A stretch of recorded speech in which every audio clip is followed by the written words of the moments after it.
bem-vinda ou bem-vindo ao canal Jardim da Empatia. E hoje eu trago mais uma resenha de livro que eu prometi, né? Que é sobre o Tudo de Bom Vai Acontecer, da Sefi Ata. Foi o livro do mês que eu recebi no mês passado pela tag Experiências Literárias, mas ele também é um livro que está disponível pela Editora Record numa outra edição, né? E que pode ser adquirido por aí. Esse livro foi escrito pela Sefi Ata, que é uma autora nigeriana que mora há muitos anos nos Estados Unidos e que traz aqui um histórico muito interessante sobre a história moderna da Nigéria através da vida de uma personagem chamada Enitan e a amizade que ela constrói com uma outra garota chamada Sherry e como ela vai observando diversos acontecimentos marcantes na história da Nigéria e principalmente refletindo sobre a condição das mulheres no país. Eu nunca tive muito conhecimento sobre a história de não só da Nigéria, como outros países africanos, né? Nós temos ainda um grande desafio em nos aproximar desse tipo de conhecimento, porque parece que por mais que o Brasil tenha ligações profundas com o continente africano, nós seguimos renegando muito isso no momento que a gente não estuda a África, a gente não estuda a geografia local, a gente fala da África como se fosse um bloco único, e aqui a gente tem o perfeito exemplo de como dentro de apenas um país, que é a Nigéria, nós temos uma variedade imensa de etnias, de situações. Então, é um livro que me fez aprender bastante, sair da minha zona de conforto, e também é a minha primeira leitura de um romance escrito por uma autora nigeriana, então gostei muito de ter a oportunidade de ler essa obra. Para eu explicar um pouquinho mais sobre a história que nós temos nesse livro, eu tenho que falar um pouquinho da história da Nigéria, tá? Porque as duas coisas vão se conectando e o livro é separado em alguns anos-chave da vida da Enitan e da sociedade nigeriana de 1960 para cá. O livro, na verdade, ele inicia em 1971, quando a Enitan tem seus 11 anos de idade, mas mesmo assim tem alguns registros anteriores a isso sobre a situação do país. Então, a Nigéria foi dominada e colonizada por muito tempo pelo Reino Unido, pelo Império Britânico, e em 1960 eles finalmente conquistam a independência do país. Mas é claro que nesse processo de colonialismo que a África sofreu por muitos e muitos e muitos e muitos anos, a gente tem imensas cicatrizes que até hoje têm consequências nas dificuldades que muitos dos países têm em estabelecer a resolução de conflitos históricos, enfim, porque o Império Britânico ele não estava interessado no benefício da população local, ele simplesmente queria extrair, explorar e dane-se quem estivesse ali.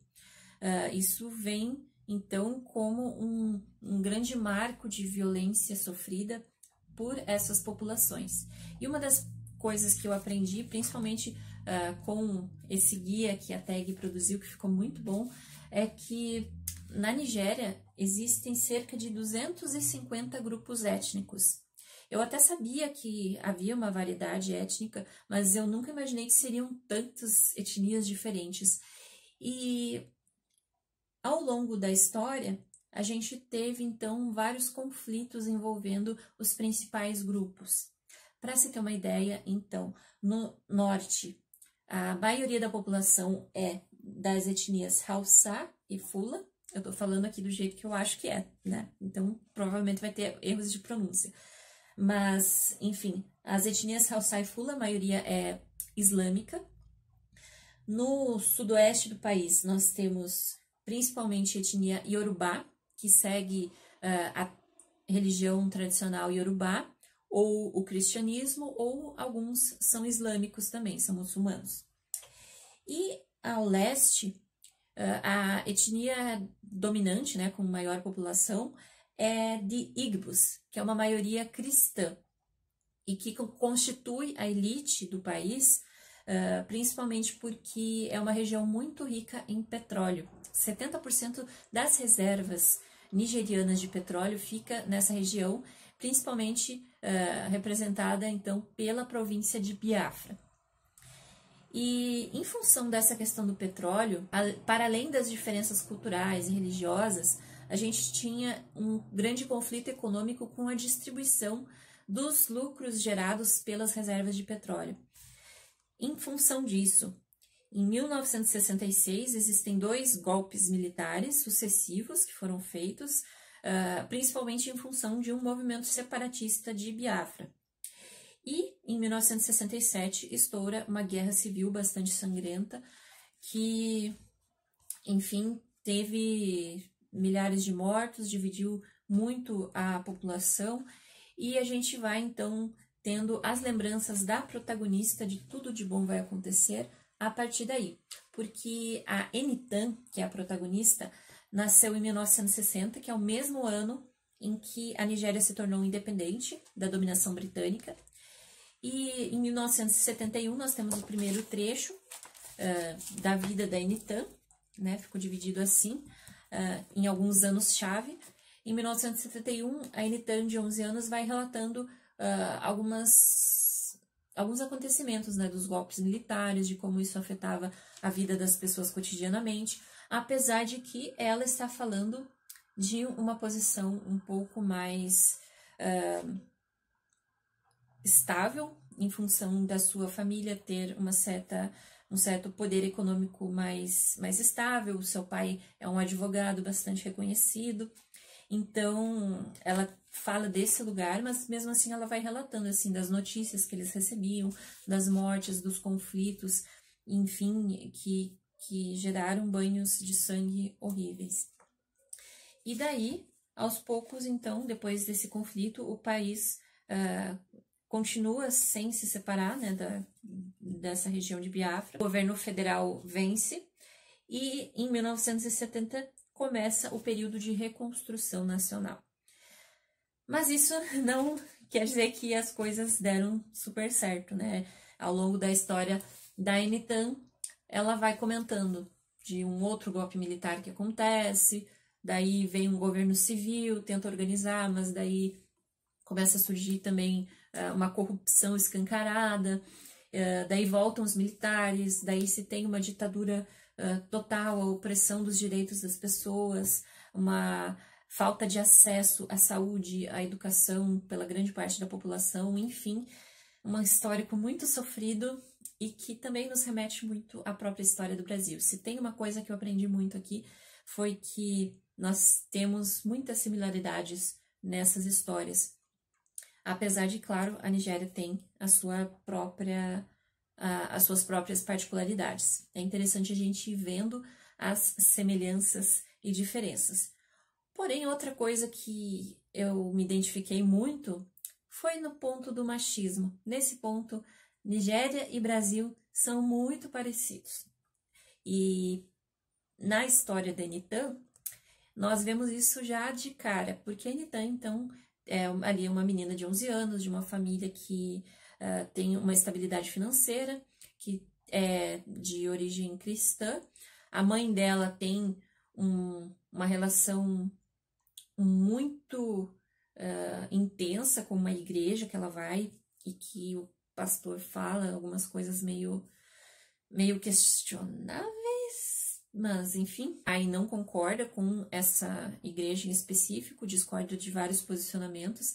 Então a mãe dela tem uma visão bastante moralista da realidade. Claro que a gente entende também que foi um momento em que ela estava muito vulnerável e ela acabou encontrando na igreja um espaço para seguir em frente, porque o irmão da Enitan faleceu, ficou muito doente e faleceu. O pai não aceita esse fundamentalismo da mãe, e a Enitan fica ali no meio dessa história. Mas ela então se aproxima de uma menina vizinha chamada Sherry, que vem de uma família bastante diferente, e isso deixa principalmente a mãe da Enitan muito horrorizada, muito chocada, porque a Sherry é vista como uma menina que não tem um futuro, que e isso que a gente está falando ainda de uma criança de 11 anos, tá? Mas já se tem um certo estigma, porque ela vem de uma família com uma configuração muito diferente, de origem muçulmana. Ela tem 2 madrastas, né? Que, enfim, um casamento poligâmico do pai dela. Ela vive um pouco solta nesse contexto todo. Então, é vista como uma menina que não seria uma boa influência para a Enitan. E isso só vai piorando conforme a história vai passando. A gente tem no livro muito a visão da Enitan, muito mais intensa do que propriamente da Sherry, mas a Sherry vai sempre estando presente ali. E seria muito interessante até nós termos um relato com uma versão da Sherry sobre alguns eventos. E essa questão do machismo e da condição da mulher na sociedade nigeriana, me parece que é a grande, além dos eventos históricos, é o que vai costurando esse romance.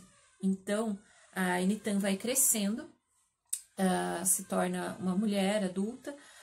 Na adolescência, nós temos um episódio que, aliás, é muito impactante de violência sexual. Então, quero alertá-los a respeito disso, que pode ser um pouco difícil de passar por um certo episódio que tem ali no livro na fase da adolescência, mas particularmente para mim foi interessante ver as reflexões que isso gera na Enitan, né? Isso impacta muito ela, e ela se percebe tendo pensamentos bastante machistas diante dessa situação. Então, o quanto, por mais que nós sejamos mulheres, nós não estamos imunes a reproduzir o machismo, de certa forma. E quando ela se torna uma mulher adulta, enfim, a gente vai vendo isso também do machismo nas relações amorosas que ela estabelece.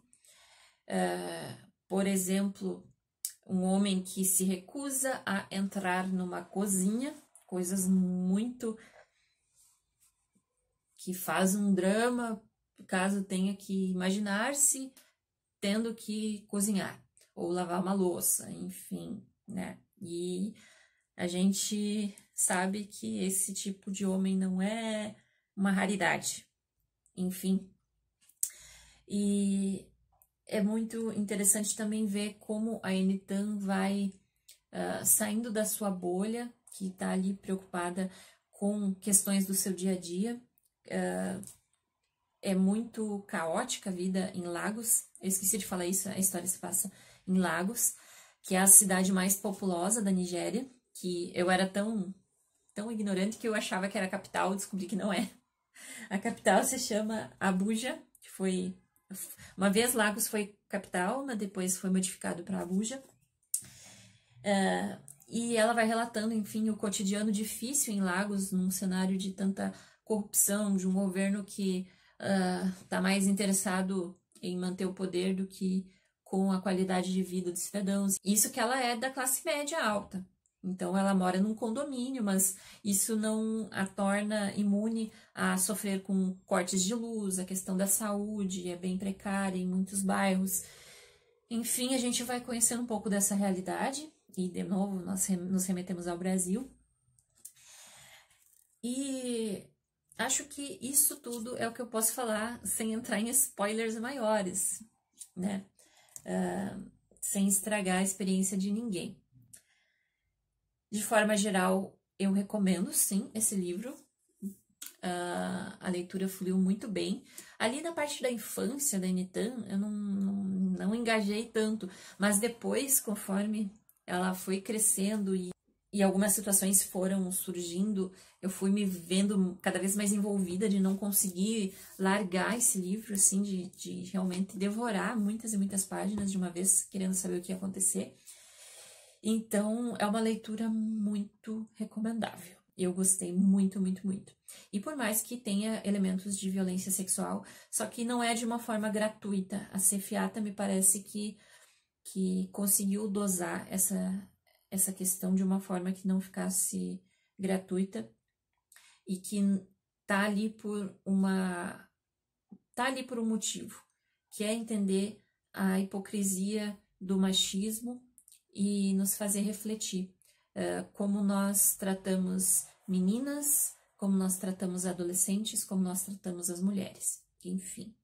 E a gente tem também a reflexão da Enitan diante da ditadura, e é muito interessante ver como isso vai se desenvolvendo. A Enitan sai de uma postura mais apática para realmente entender o que a ditadura está fazendo com a população daquele país, o que está fazendo com a sua própria família, como isso impacta a vida das pessoas. E ela vai saindo de uma perspectiva muito individual para um movimento mais coletivo. E a transformação que a Enitan vai passando ao longo dos capítulos é muito significativa. Eu gostei demais de ver a formação dessa personagem. A Sherry também é uma personagem interessantíssima, apesar de que eu gostaria de ter mais a visão dela sobre algumas coisas, porque nós temos muito o pensamento da Enitan, não tanto da Sherry exposto. E achei ótimo, gente. Achei ótimo esse livro. Tem muita coisa para a gente pensar sobre ele. Essa questão da ditadura, do machismo, da liberdade de expressão, da libertação da mulher, da questão do homem também, repensar essa masculinidade tóxica que a gente tanto fala. Então, recomendo demais este livro para vocês, ok? E acho que é isso. Beijo e até a próxima.